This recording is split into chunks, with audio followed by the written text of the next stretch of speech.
هاي بنات، حبيت اليوم بس افهمكم او اقول لكم ازاي بنعمل موضوع جدولة البوستات.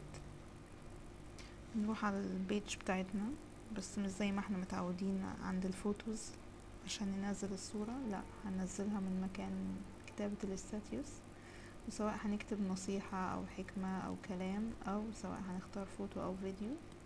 ففي حالة البوستات اللي بصور بناخد فوتو او فيديو، نعمل اتاتش فوتو او فيديو، نختار مكانها من على الجهاز، وليكن مثلا ده، ونعمل كوبي وبيست للبوست زي ما احنا مسيفينه او كاتبينه. النوم مثلا، اي كلام اي كلام اي كلام.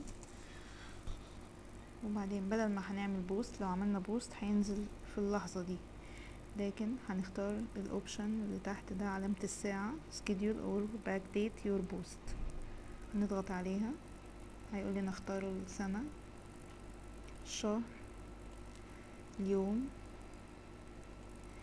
الساعة، الدقيقة او الدقايق، وهدوس على schedule.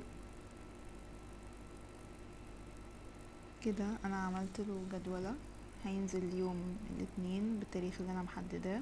طبعا الوقت حسب الوقت اللي انا مطبقاه عندي في الجهاز، وهو توقيت مصر.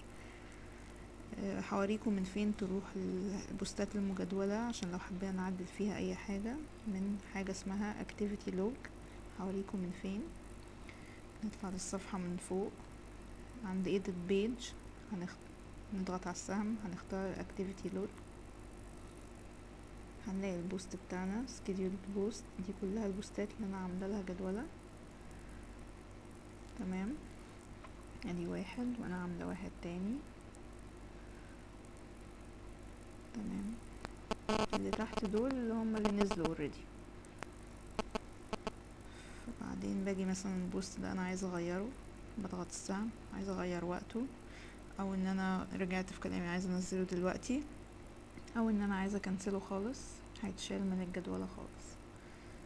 تمام كده، وبس، موضوع بسيط يعني.